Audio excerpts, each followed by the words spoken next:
Hello viewers, இப்போ நம்ம தமிழ்நாட்டில் இருக்கிற நீர் விலையெல்லாம் மீட்டெடுத்து வரும் மெர்க்குரி ஃபவுண்டேஷனோட ஃபவுண்டர் விஜய் சார் பற்றி பார்க்க போகிறோம். Hello sir. Hello sir. நீங்கள் என்ன சார் பண்ணிட்டு இருக்கீங்க? நான் இப்போ பிஎஸ்சி அக்ரி தேர்ட் இயர் படிச்சுட்டு இருக்கேன் சார். நீங்கள் காலேஜ் ஸ்டூடெண்ட்டாக இருந்துட்டு இப்போவே ஃபவுண்டேஷன் ஆரம்பிச்சிருக்கீங்க சார். இப்போ ஏற்கனவே நம்ம ஜென்ரேஷனில் வாட்டர் லெவல் ரிசோர்ஸஸ்லாம் ரொம்ப கம்மி சார். இதுக்கு மேலே போனால் ஒன்றுமே பண்ண முடியாது சார். அதனால தான் சார் இப்போ ஸ்டார்ட் பண்ணேன். இந்த ஃபவுண்டேஷன் ஆரம்பிக்கிறதுக்கு உங்களுக்கு மெயின் மோட்டிவாக எது சார் இருந்துச்சு? சொல்கிறேன், இந்தாங்க ஃபஸ்ட்டு இந்த தண்ணியை குடிக்கும். இந்த உப்பு தண்ணியை சார் நீங்கள் குடிக்கிறீங்க? ஆமாங்க, சமைக்கிறதே இந்த தண்ணி தாங்க. வாரத்துக்கு 3 குடம் தாங்க நல்ல தண்ணி. இந்த உப்பு தண்ணியை யூஸ் பண்ணி எங்கள் ஏரியாவில் எத்தனை பேருக்கு கிட்னியில் ஸ்டோன் ஃபார்ம் ஆகிருக்குன்னு உங்களுக்கு தெரியுமா? இந்த தண்ணி பிரச்சனை கவர்மெண்ட் எந்த ஆக்ஷனும் எடுக்கலையா சார்?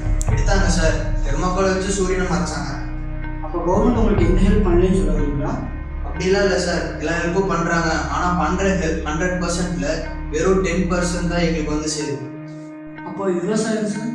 குடிக்கிறக்கே எங்கள் தண்ணி இல்லை சார். அப்புறம் எங்கே சார் விவசாயம்? அப்போ உங்கள் ஊரில் விவசாயமே இல்லையா சார்? இருக்காங்க சார், ஏன் இல்லை. கொஞ்ச நாளைக்கு முன்னாடி கூட 4 மாடுகளை தண்ணி இல்லாமல் விட்டுட்டேன் சார். ரொம்ப கஷ்டமாக இருக்குது. ஆனாலும் ஏதோ ஒரு நம்பிக்கையில் உயிரோடு நாங்கள் கூடிய வேலை செஞ்சுட்டு தான் சார். சரி, இதுக்கு என்னடா சொல்யூஷன் சொல்லுவீங்க? இதுக்கெல்லாம் ஒரே சொல்யூஷன் தான் சார். நம்ம யங்ஸ்டர்ஸ் தான் முன் வந்து நீர்நிலைகளை விவசாயத்தை காப்பாற்றுறது தான் சார். வேலை விட்டுட்டு வருவாங்க சார். ஏன் வரமாட்டாங்க? ஜல்லிக்கட்டுன்னு ஒரு இஷ்யூ வந்தப்ப ஸ்கூலு காலேஜ் வேலை எல்லாத்தையும் விட்டுட்டு வந்தாங்கல்ல, அதான் யங்ஸ்டர்ஸ். இதெல்லாம் ப்ராக்டிக்கலாக பாசிபிள் சார்? ஏன் சார் பாசிபிள் இல்லை? என்ஜிஓ பூமி இந்த மாதிரியே இருக்கிறலாம் யங்ஸ்டர்ஸ் அசோசியேஷன்ஸ்லாம் அச்சீவ்மெண்ட்ஸ் பண்ணுறது தெரியாது சார். இதுக்கெல்லாம் நம்ம மீடியாவுக்கு எங்கே சார் டைம் இருக்குது? இப்போ டெல்டா டிஸ்ட்ரிக்ஸ் நாளைக்கு அந்த பிரச்சனை உங்களுக்கும் வரும்போது எங்களோட வழி உங்களுக்கு புரியும் சார். Thank you sir. நன்றி சார். என்னோட ஆர்டிகல் ஆட் பண்ணிக்கலாம் சார்? அஃப்கோர்ஸ் ஆட் பண்ணிக்கலாம். Okay sir.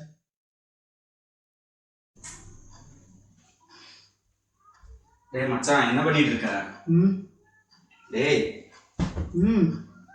என்னடா என்னத்துக்கு பார்த்துட்டு இருக்க? நேற்று ஒருத்தர் இன்டர்வியூ எடுத்தோம்டா, அந்த வீடியோ பார்த்துட்டு இருக்கேன்டா. அவன்லாம் ஒரு ஆளு, அவன் சொல்றதெல்லாம் நம்புறியா? ஒன்று நம்மளுக்கு அந்த மாதிரி நினைச்சுன்னா அது சரிசையா நாமளே இருக்க மாட்டோம்டா. என்னடா சொல்ற? வீடியோ பாடுறா.